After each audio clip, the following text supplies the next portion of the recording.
Yun yung, doon nag-revolve din yung story. The 5 girls all sent their nude photos or explicit photos to the boys that they love. And What? yes. Okay. The miss, what? What? Yes, and then, so they plot their revenge. They plot their revenge and how they can claim their power back, how they can get their power back against sa mga perpetrators who did them wrong. Okay, so the 5 girls are kayo. Yes. Yes. So kayo yung na-traumatize. Yes. Okay. Sadly. Your unfiltered description of your characters. We begin with Alexa. I am Miss Perfect. Miss Perfect, Miss Behave. Okay. Yes. Marla is literally perfect. She's a straight A student. She excels in everything that she does. She is a genius. Genius. Well, they're all geniuses. Okay. Anyone who goes to school at SOSH is a genius. Ah. So, may kanya-kanya kami mga akats and everything. Okay. But I would like to say na si Marla, her biggest weakness is her boyfriend, si Cole. Kumbaga, matalino siya sa lahat, pero sa pag-ibig medyo tanga siya. Sino si Cole dito? Handsome. JC, go ahead. Describe yourself. So, your character here is Cole. Ano naman si Cole? Kung super genius yung girlfriend, ano si Cole? Ako naman po dito ang leader ng King of Sosh. Ah. And pressured lang ako because of my dad. Kaya yun yung nangyari. So, yun. You know how in school there are queen bees, That's right. kings and queens. So we are the queens and You're the king. he's the king. Ah. So may grupo kami. And Okay. internally there is some fight for power. There is some fight for being at the top between the girls and And the boys. Yeah. Territorial, diba? Sai, what's your character here? Ako po dito si Nix Rodriguez. Kung siya po si Miss Perfect, ako si Miss Mel. Miss Mia. Bakit talaga yung Miss Mia? Pero talaga, Miss Mel. So, pag pinanood natin, malalaman natin bakit Miss Mel siya. Basta, siya yung color kasi ni Nix is yellow. Okay. So, siya magdadala ng sunshine and yellow. Pero kung miyerda, mabakla ka ba dito? Ano? That's for you to judge. Ah!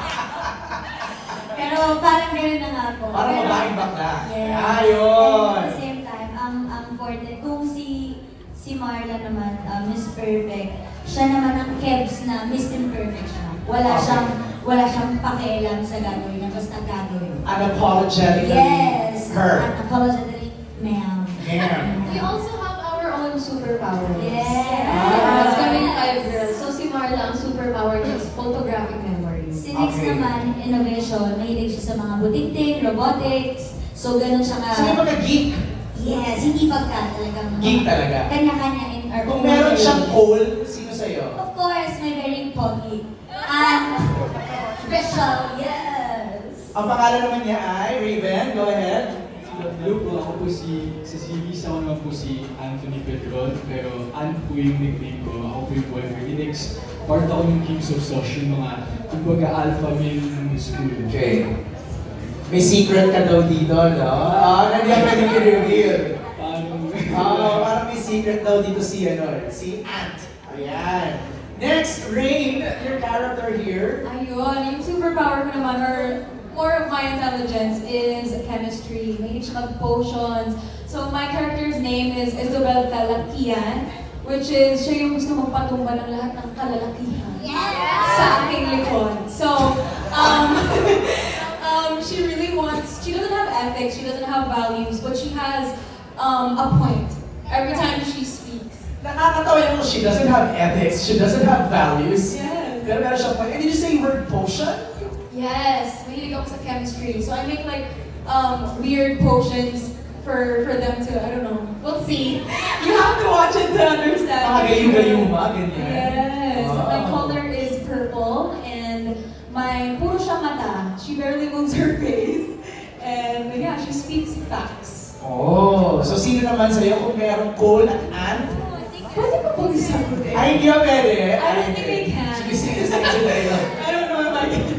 Okay, thank you. At Andy, ikaw naman. So, ako po, yung role ko po ay si April Javier. She's actually the half-sister of Cole. So, April is this Computer whiz. She's a hacker. That's her special power. Hindi naman scammer, hacker lang. Hacker lang. Hacker Hindi lang. don't do scamming here. Okay. And she's the unfiltered personality. She is very indecisive, impulsive. She's rude.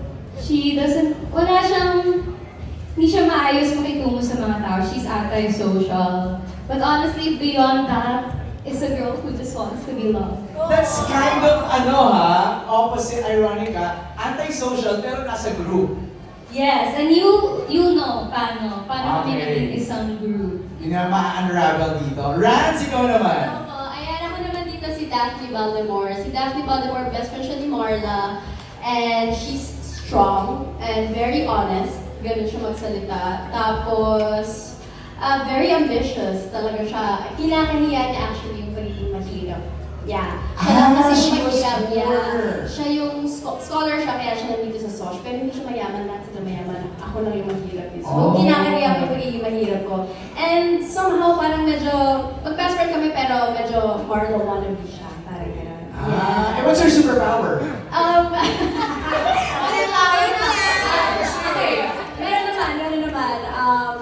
Magaling siya sa numbers, yun na lang. Numbers, math, Numbers. mga ganyan. Yes. Okay, do you have a partner? Yes, Okay. I also have a complicated relationship with my boyfriend, Lester. Okay. Castellano. Lester, go ahead. Yung superpower ko po. Hello po,